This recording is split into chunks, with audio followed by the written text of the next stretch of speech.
Hi everyone, I am Ravi Sankar Tulluru from Aster Ramesh Hospital, Guntur, India. Today I will be presenting our experience in managing a fatal complication, iatrogenic aortocoronary dissection, a rare but potential catastrophic complication of coronary interventions.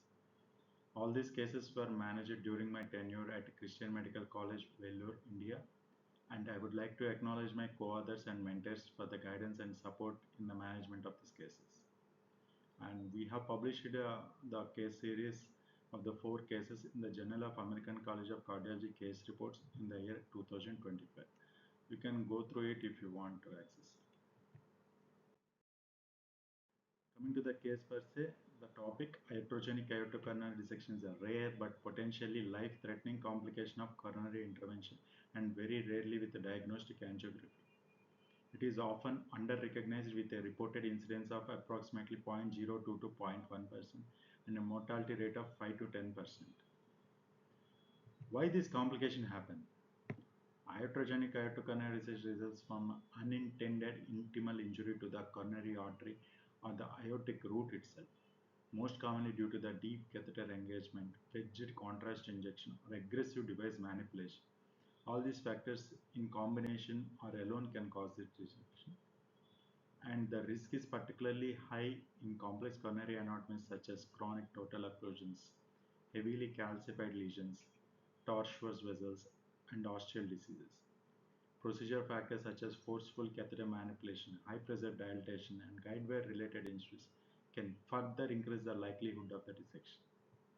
Although this complication is uncommon, every interventional cardiologist should be prepared to recognize and manage it promptly, as timely intervention can be the difference between a catastrophic outcome and a successful recovery. To standardize the extent of aortocoronary dissection, Dunning and colleagues proposed a simple angiographic classification in the year 2000, which includes type 1 dissection that are limited only to the ipsilateral sinus of valsalva, and type 2 dissection extend from the sinus of valsalva into the ascending aorta but not more than 40 mm. Type 3 dissection extend more than 40 mm into the ascending aorta and are generally considered the most extensive forms. In our case series, type 3 dissection was the most common presentation, occurring in 3 out of the 4 patients. With this background, let me take you through 4 cases and we will discuss briefly about our experience and the different management strategies that we have employed. Our first case was a 45 years old lady who presented with acute inferior wall MI. Coronary angiogram revealed double vessel coronary artery disease with a culprit lesion in the right coronary artery. During PCA, a Judkins right catheter was used, and following balloon dilatation, contrast was inadvertently injected into the balloon segment without adequate pressure assessment, resulting in type 3 aortocoronary dissection extending into the ascending aorta. To make the situation even more challenging, guide wire accidentally slipped out of the vessel during the catheter manipulation. At this stage, maintaining composure was very critical, and the vessel was carefully re-engaged using the same catheter. The true lumen was successfully rewired and conformed with the IVAS. With the help of the IVAS, we could able to seal the entry point of the vessel and prevent further propagation of the dissection. So, a CT aortogram performed day 3 of the procedure confirmed complete sealing of the dissection. The patient remained clinically stable and continues to do well at 1 year follow-up. We will go through the video of the same patient. So here you can see right side a culprit lesion after ballooning and injection. You can see the fatal aortocoronary dissection, and after this the guide wire along with catheter disengaged, and we have carefully re-engaged with the same catheter and wired without any contrast, and the lumen was confirmed using the IVAS. After that we have kept 2 stents and we have did an IVAS to confirm the lesion, and in the IVAS we noticed that there is incomplete coverage of the stents, so angiographically also there is extension of the dissection, so we have kept one motion. Total 3 stents were kept. With that completely we have sealed the dissection, and here you can see in the CT scan there is no ascending flap and completely sealed up dissection and patent RCA stent. This case highlights the importance of avoiding wedged contrast injection, maintaining a wire position whenever possible, and utilizing intravascular imaging to guide successful bailout intervention. In situations like this, where further contrast injection may propagate the dissection, IVAS became an invaluable tool. It helps confirm the true wire lumen, optimize the stent placement, and minimize the risk of further dissection extension while reducing the need of additional contrast. As we can't give further contrast in this sort of situation, we have to depend on IVAS basically to optimize the stent placement and stent deployment. Coming to the case 2, our second patient was a 74 years old gentleman with a distal left main and double vessel coronary artery disease who was scheduled for elective PCI of RC. The right coronary artery was successfully stented, and a subsequent IVAS assessment revealed a significant residual osteal lesion requiring further post-dilatation. Following aggressive post-dilatation with a non-compliant balloon, a Dunning type 3 aortocoronary dissection developed, extending into the ascending aorta. Despite the alarming angiographic appearance, the patient remained hemodynamically stable with a preserved TME3 flow down the vessel, and only mild aortic regurgitation was noted on echocardiography.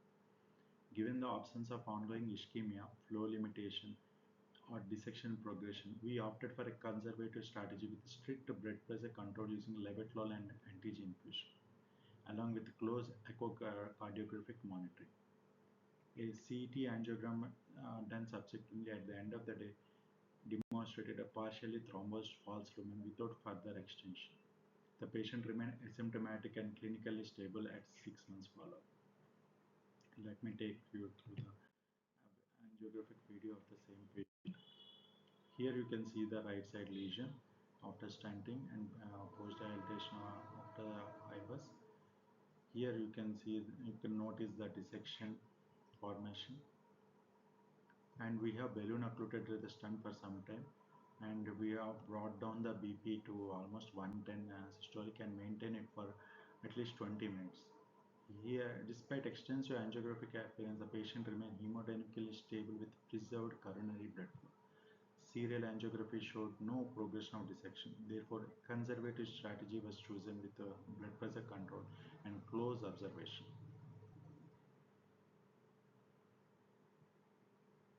And CT, you can see the partially thrombosed false lumen, and also patent RCA stent.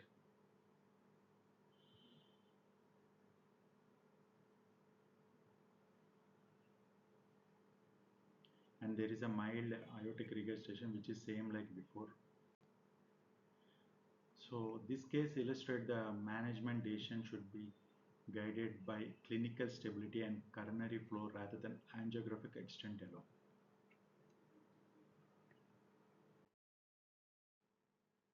So our third patient was a 65 years old lady who had recently underwent primary PCI to RCA for an inferior wall MI, and she subsequently planned for a PCI to LAD and circumflex arteries after 3 days.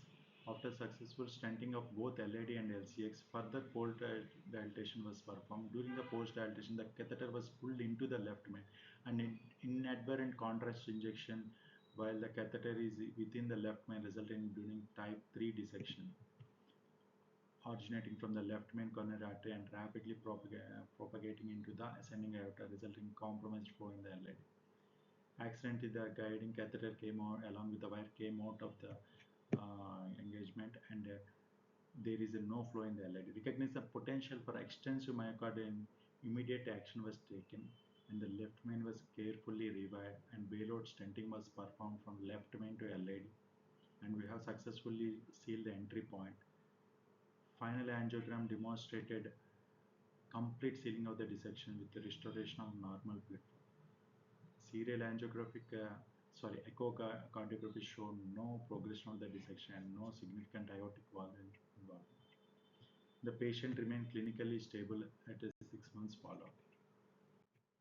So we'll go through the case video. This is the right side artery at presentation and successful primary PCA to RCA, and this is the left side angiogram. Here you can notice that the guiding catheter is very deeply introduced. This is done by my junior. So during that time, circ injection, also the guiding, as you can see a flap which at the end after injecting, which propagated into the ascending aorta. And there is accidental disengagement of the guiding catheter with the expansion of the dissection with each injection. And so after that we didn't inject much contrast, and first we with blindly we have wired the both circ and LAD, and there is you can notice that there is no flow in the LAD, and we have to keep two stents, one in LAD and one from a left main to LAD. And finally there is a successful stenting from left main to LAD, and there is no significant aortic registration also. This case highlights the importance of rapid recognition and decisive intervention with left main dissections, where there is a complete compromise in the coronary flow, and this is actually life-saving. Without any proper stenting, the patient would have died on table. So our fourth patient was a 51 years old gentleman with a previously stented right coronary artery, who presented with a chronic total occlusion of the stent 6 years after the initial procedure. CTO recanalization was attempted using multiple guiding catheters and multiple guide wires, including Fiedler XT and Gaia wires. During the procedure, the guide wire became entangled within the lesion, necessitated retrieval using a balloon trapping technique. Following the retrieval of the wire, again we tried to recanalize the vessel, and with following multiple manipulation and deep catheter engagement during type 2 aortic dissection developed involving the proximal RCA and ascending aorta. At this stage, the procedure was abandoned and the patient remained hemodynamically stable with minimal aortic registration. There is no antegrade flow in the vessel.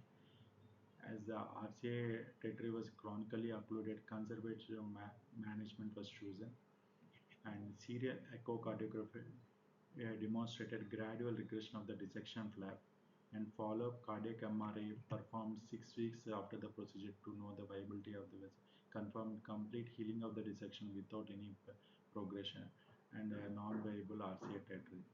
The patient remained clinically stable at 6 months follow-up. So in this video we'll go through the video. In this video we can see the initial angiogram in 2018 after successful stenting in 2018, and this is a CTO at presentation. So we have, being it's a super dominant vessel and the patient is having angina, we planned of revascularizing the territory. And here you can see there is a balloon, the wire entanglement, and we have successfully retrieved the wire using the balloon trapping technique, and following multiple manipulation, a type 2 aortic dissection was developed. As there is no antegrade flow and there is a serial regression in the quantity of the contrast within the dissection, we have abandoned the procedure. And this is the cardiac MRI done after 6 weeks, where you can see completely sealed out dissection and thinned out inferior wall.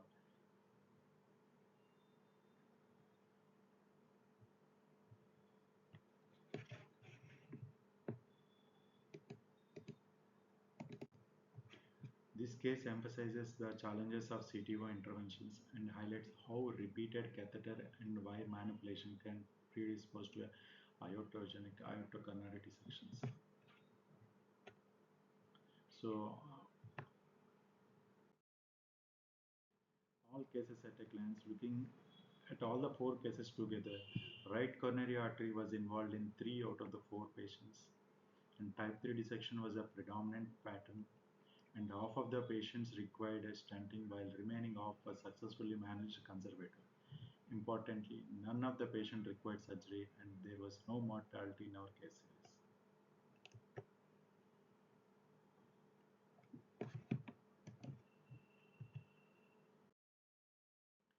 what did we learn from all this case series? Several important patterns can be recognized from our case series. First, operator-related factors played a major role in the development of the dissection. In 3 out of the 4 patients, deep catheter engagement combined with wedged contrast injection was the primary mechanism. In another patient, aggressive balloon dilatation of the osteocyst precipitated the dissection. We also observed that repeated catheter and wire manipulation following white retrieval during the CTO in the last case can further increase the risk of the dissection. Apart from the operator-related factors, patient and lesion characters also deserve careful attention. Complex coronary anatomy, heavily calcified lesions, osteo lesions, and challenging catheter engagement can all increase the procedural vulnerability for the dissection. Awareness of these factors should prompt the operator to proceed with greater caution. Finally, what is the most effective treatment of IACD? It always remains prevention. So prevention is a better. Careful catheter selection, maintaining coaxial alignment, avoiding deep engagement, gentle wire manipulation, and cautious contrast injection are simple but critical steps that can significantly reduce the risk of this fatal complication.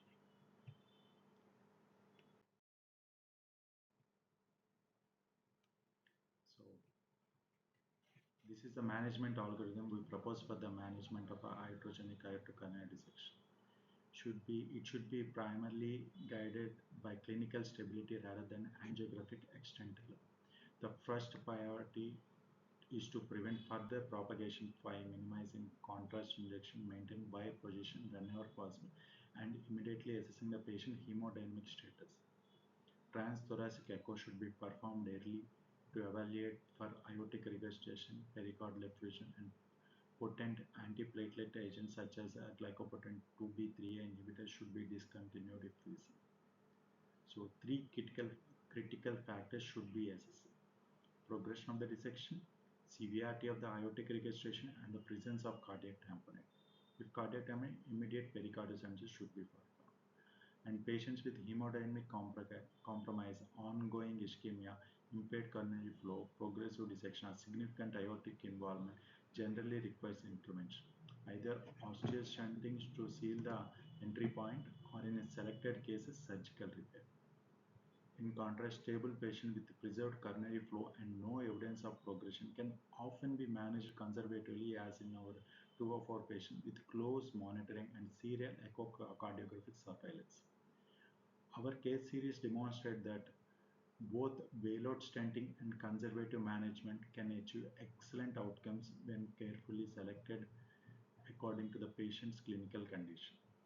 Ultimately, the key determinant is not how extensive the dissection appears angiographically, but how the patient behaves clinically. So always go with a clinical decision rather than an angiographic decision.